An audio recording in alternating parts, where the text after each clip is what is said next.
নমস্কার বন্ধুরা, আজকে আমি তোমাদের সঙ্গে একটু আলোচনা করব। আমার কিছু ডালিয়া গাছ এনেছি, সেটাই প্রতিস্থাপন করব। তো কিভাবে মাটি তৈরি করতে হয়, কোন সাইজের টব নিতে হয়, তোমরা ভিডিওটা দেখো। শুধু যে টবে করতে হয় সেটা না, যে কোনো প্যাকেটেও করা যায়, হয় ভালোই। তো আমি টবে এখন প্রতিস্থাপন করব। শীতের বাগান আমাদের ছাদে যদি গাঁদা ফুল, চন্দ্রমল্লিকা, ডালিয়া এগুলো যদি না থাকে, তাহলে ছাদটাই কেমন ফাঁকা ফাঁকা লাগে। তো শীতের তোমরাও যদি না আনো, তাহলে দুটো একটা ডালিয়া গাছগুলো তোমরা নিয়ে আসতে পারো। তো দেখো ভিডিওটা আমি কীভাবে প্রতিস্থাপন করি। এখানে আমি গোবর সার নিয়েছি আর মাটি নিয়েছি। মাটির ভাগটা একটু বেশি আছে, গোবর সারটা একটু কম আছে। মাটিটা যে দোআঁশ দোআঁশ মাটি, বেলে দোআঁশ মাটি, সেটা নিয়েছি। আর এর সঙ্গে আমি নেব একটু সিঙ্গেল সুপার ফসফেট। এটা আমি হাতেরই 1 চামচা পরিমাণে দিয়ে দিলাম।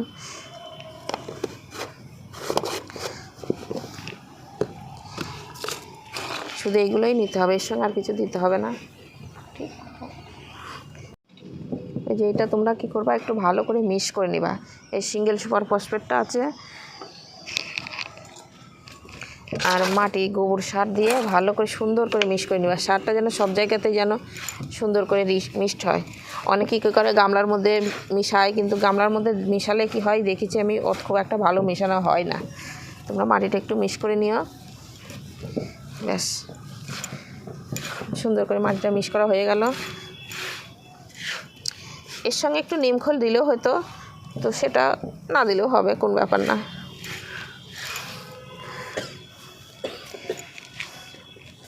মাটিটা আমার মিক্স করা হয়ে গেল। যদি তোমাদের গাছগুলো যদি দেখো যে এই ধরনের একটু বড় আছে, তাহলে কি করতে পারো, নিয়ে এসে এই ধরনের টবে তোমরা দিয়ে দিতে পারো। এটা 6 ইঞ্চির টব, এর থেকে খুব একটা বড় টব না দিলেও হয়, 6 ইঞ্চিতেই যথেষ্ট।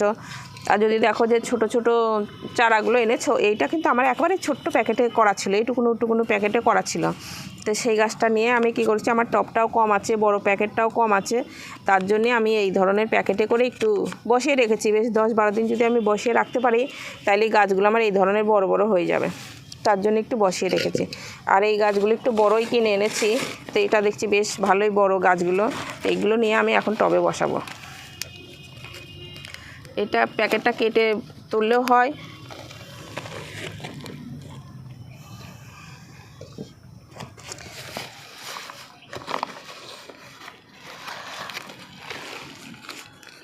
আমি এখন প্যাকেট থেকে বের করলাম। তবে গাছগুলো তোমরা খেয়াল করে দেখো, এই ধরনের দেখবে একটা সেই দাগ দাগ আগা, এই যে পাতার এই দাগ পাতাগুলো থাকে না, এর মধ্যে কি হয়, পোকা থাকে। তো সেই পাতাগুলো যদি তোমরা দেখতে পাও, তাহলে কি করে সেই পাতাটা ভেঙে একটু দূর করে ফেলে দিও। এর মধ্যে পোকা থাকে, তখন প্রত্যেকটা পাতাতেই পোকা পোকা হয়ে যাবে। এভাবে গোড়ার পাতাগুলো একটু পরিষ্কার করে দিলাম। গাছগুলো বেশ আমার একটু বড় বড় আছে। এই যে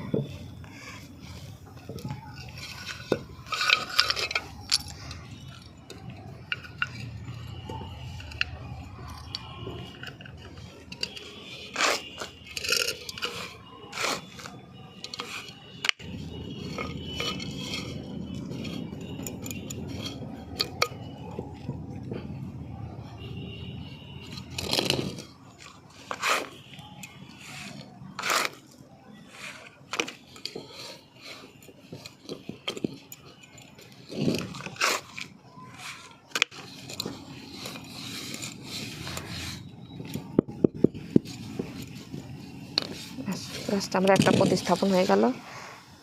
আর একটাও দেখাই তোমাদেরকে। আমার মাটিটা বেশ সুন্দর করে তৈরি করা আছে, বেলে দোআঁশ মাটি। তার জন্য এর উপরে আমি আর বালি টালি সেরকম কিছু দিই না, কিংবা নুড়ি পাথর অনেকে দেয় এর উপরে। তবে মাটিটা সুন্দর থাকলে পরে ড্রেনেজ সিস্টেমটা খুবই ভালো হয়, অত কিছু না দিলে হয়। আর বালি এটা সেটা দিতে দিতে কি হয়, টবটা ভরাট ভরাট হয়ে যায়, মাটি তখন কমাটে।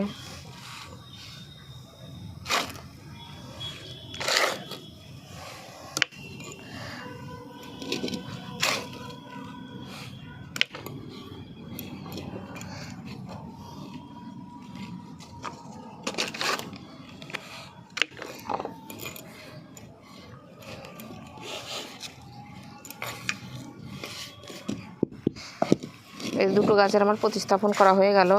তো এই গাছটা আমি প্রতিস্থাপন এখন করলাম, তার সপ্তাহখানেক পর থেকেই তোমরা কী করো, একটু খোল জল দিও, খোল জল দিও। আর এই গাছটা যদি খুবই ছোট হতো, যদি এই ধরনের একটু ছোট থাকতো, তাহলে তোমরা কি করতে পারতা, এই খোলে জলের সঙ্গে যখন হয়তো খোল জলটা যে সপ্তাহে দিলা, তার পরের সপ্তাহে আবার কয়েকটা বেশ ডিএপি দানাগুলো তোমরা কয়েকটা করে, এটা আমার 6 ইঞ্চি টব আছে, এক সপ্তাহে হয়তো খোল জল দিচ্ছ আর এক সপ্তাহে ডিএপি দানা, 6 থেকে 7টা দানা দিলেই যথেষ্ট। ডিএপি সারটা কেমন তোমাদেরকে আমি দেখাই দিই। এই যে এটা হচ্ছে ডিএপি সার, কিন্তু এইটা হচ্ছে আমার গাছটা বেশ বড় আছে। তো এই অবস্থায় যদি আমি ডিএপি সারটা এখন দিতে যাই, তাহলে কি হবে, গাছটা টেনে আমার লম্বা হয়ে যাবে। আর আমাদের ডালিয়া গাছে ফুলটা যদি একটু, গাছটা যদি শর্ট থাকে, একটু বাটা হয়, তাহলে সেসব গাছ কি হবে, দেখতে ফুলটা বেশ ভালো লাগে। মাথাতে বড় একটা করে যদি ফুল দাও, তোমরা একটাও নিতে পারো, 5-6টাও নিতে পারো, তাহলে সেই ফুলটাকেই দেখতে বেশি ভালো লাগে। গাছটা বাটা থাকলে পরে সেই গাছটা বেশি ভালো লাগে। যারা কম্পিটিশন লেভেলের গাছ করে, তারা কিন্তু লম্বা লম্বা গাছ খুব একটা পছন্দ করে না, সেগুলোতে ভালো হয় না, দেখতেও ভালো লাগে না, পুরস্কারও পায় না সেইগুলোতে। তার জন্যে তোমরা কি করতে পারো, একটু ডালিয়া গাছ সে বাড়িতে করো আর এইভাবেই করো। গাছ যখন ছোট গাছ নিয়ে আসো, এই অবস্থাতে তোমরা ডিএপি সারটা দিয়ে একটু বাড়িয়ে নিতে পারো, ডিএপি সার খোল জল দিয়ে একটু বাড়িয়ে নিতে পারো। আর এই ধরনের যদি একটু বড় বড় গাছ নিয়ে আসো, তাহলে কি করবা, তোমরা এই ধরনের গাছে ডিএপি সারটা দিও না, ডিএপি সার না দিয়ে 10-26 সার, 10-26 সার দেখতে কম বেশি মসুর ডালের মতন একটু দেখতে হয়, কালারটা লাল লাল ধরনের হয়। তো এক সপ্তাহে তোমরা খোল জল দিও, আর এক সপ্তাহে এই 10-26 সারটা তোমরা দিয়ে দিতে পারো। এই সারটা এটা দানা গুনলে পরে তো অনেকটা অসুবিধা হয়ে যায়, অতক্ষণ ধরে গুণাগান এত পরিমাণে তোমরা দিয়ে দিবা। এই যে এই কটা দানায় একটা টবে দিয়ে দিলেই যথেষ্ট, এই কটা দানা দিয়ে দিলেই হবে। এক সপ্তাহে হয়তো খোল জল দিলে, আর এক সপ্তাহে 10-26 সারটা দিয়ে দিলা, তাহলে কী হবে, এই সারটা দিলে কী হবে, এই কাণ্ডগুলো বেশ একেবারে মোটা হবে, আর গাছটা বেশি বাঠা করে রাখবে, বেশি টেনে লম্বা করবে না, আর সেই গাছটা বেশ মোটা হবে, আর ফুলের সাইজটা বেশ বড় করবে। আর এই অবস্থায় তোমরা ডিএপি সারটা দিতে যাও না, ডিএপি সারটা দিতে হয় ছোট অবস্থাতে, গাছটা বাড়ানোর জন্যে। তো এইভাবে তোমরা পরিচর্যাটা করো, দেখো তোমার গাছ যেমন বেশ পাতাগুলো বেশ পরিষ্কার হবে, মোটাসোটা হবে। আর এই এটার হয় কি, ডালিয়া গাছটার হয় কি, একটু মাকড় লাগে বেশি। যে সময়তে হয়তো তোমরা গোলাপ গাছে কাকা ওষুধ কিংবা সুপাসনাটা ওষুধটা দিচ্ছ, যখন দেখছো যে পাতাগুলো কুকড়িয়ে যাচ্ছে, তখন তোমরা ওই পোকার ওষুধটা একবার দিয়ে দিতে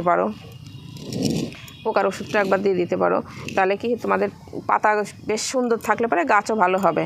আর এই যে আমি গাছটা এখন প্রতিস্থাপন করলাম, বেশ সপ্তাহখানেক পরে তোমরা এই পাশে একটা লাঠি গেড়ে গাছটাকে একটু বেঁধে দিলে পরে ভালো হবে। সে এখন ছোট আছে, এখন না বাঁধলেও হবে, যখন দেখছো বেশি বড় হয়ে যাচ্ছে, তখন সেটা বেঁধে দিতে পারো। খোল জল আর 10-26 সার দিতে দেখছো যে বেশ বড় হয়ে গেছে, ওইভাবে দিচ্ছ। যখন দেখছো যে ফুলের কড়িতে বেশ কালার চলে এসেছে, তোমরা কালারগুলো দেখতে পাচ্ছ, তখন থেকে কি করবা, তোমরা 10-26 সার আর খোল জল দুটোই কিন্তু বন্ধ করে দাও। সেই সময়তেও তো যদি তোমরা সার দিতে থাকো, তাহলে কি হবে, ফুলের যেটা আসল কালার সেটা না এসে কালারটা ফ্যাকাশে হয়ে যেতে পারে। তার জন্য তোমরা সব খাবারগুলো তখন বন্ধ করে দাও, সব খাবারগুলো বন্ধ করে দিয়ে তখন শুধু জলটা খেয়ালটা ঠিক করে রেখো। আর তবু যদি দেখছো যে গাছটা ভালো হচ্ছে না, কিংবা ফুলের কড়ির সাইজটাই বড় হচ্ছে, তখন তোমরা ডিএপি সারে কিন্তু ফুলের কালার নষ্ট করে না, ডিএপি সারে কী হয়, ফুলের সাইজটা বড় করে। তোমরা সেই অবস্থাতে একটুখানি ডিএপি দিয়ে দিতে পারো, কয়েকটা ডিএপি দানা একটু জল করে গোড়াতে যদি দিয়ে দিতে পারো, তাহলে কি হবে, ফুলের কালারটা যেমন ভালো আসবে, আর ফুলের সাইজটা খুব বড় করবে। সেই সব অবস্থায় দিও। আর এই সময় পুরো বন্ধ করে দাও ডিএপি সার, শুধু 10-26 আর খোল জল, আর মাঝে সাঝে সবজি পচার জল যদি থাকে তো সেইগুলো তোমরা দিতে পারো, তাহলেই তোমাদের গাছ খুব সুন্দর বাড়বে। আর যদি তোমরা একটা ফুল নিতে চাও, তাহলে পাশ দিয়ে কী হবে, অনেকটা ডগা বেরাবে। যদি মনে করো আমি একটা ফুল নেব, তাহলে পাশের ডগাগুলো তোমরা ভেঙে দিও, পাশ দিয়ে ডগাগুলো ভেঙে দিও। আর যদি মনে করো যে আমরা এই অনেক কটাই ফুল নেব, 4-5টা ফুল নেব, তাহলে তোমরা কী করবা, গাছটা আর একটু বড় হবে, তারপরে যে আসল ডগাটা আছে না, আসল ডগাটা তোমরা ভেঙে দিও, তাহলে যে কটা পাতা থাকবে তার পাশ দিয়ে 5 ডগা বেরাবে, তখন 6টা বেরাক কি 7টা বেরাক, সেই অবস্থাতে তখন সেই ফুলগুলো তখন এক সাইজের হবে। ফুলের সাইজটা একটু ছোট হবে কিন্তু ফুলের পরিমাণটা অনেক বেশি হবে। সেটা তোমাদের নিজস্ব ব্যাপার, তোমরা একটা ফুল চাও কি 5-6টা চাও, যে যেরকম চাও সেরকম তখন নিতে পারো। তাছাড়া এইসব গাছে খুব একটা হাড়কুচি শিংকুচি আমি বলবো সেগুলো তোমরা দিও না, সেগুলো দিলে খাবারটাই শুধু নষ্ট হবে। আর শীতের গাছের ওইগুলো খুব একটা লাগেও না। যারা দেয় দেয় ভালো কথা দেয়, কিন্তু ওইগুলো দেখেছি আমি দিয়ে ওই সব দিই না, এতে দিয়েই আমার শীতের গাছ খুব সুন্দর হয়ে যায়। তার মানে হাড়কুচি শিংকুচি ওগুলো যদি তোমরা মিক্স করো, শীতের বাগানই তো আমাদের থাকবে 3 মাস মতন, আর ওই সারটা পচতেই আমাদের 2 মাস মতন টাইম লেগে যায়। তো যখন ফুল ফোটা শেষ হয়ে যাবে গাছের গোড়াতে কিন্তু খাবারগুলো অমনি থেকেই যায়। তার জন্যই বলছি তোমরা ওই হাড়কুচি শিংকুচি এগুলো এইসব গাছে দিতে যেও না। যে কোনো গোলাপ গাছ দাও, ফলের গাছে দাও, সেগুলো ঠিক আছে, বোগেনভেলিয়াতে দাও কি ডালিয়া চন্দ্রমল্লিকা এইসবে না দিলেও হয়, আমি তো দিই না। তো এইভাবে পরিচর্যাটা করো, তোমাদেরও গাছ খুব সুন্দর হবে। তাহলে ভিডিওটা এখানে শেষ করছি, নমস্কার।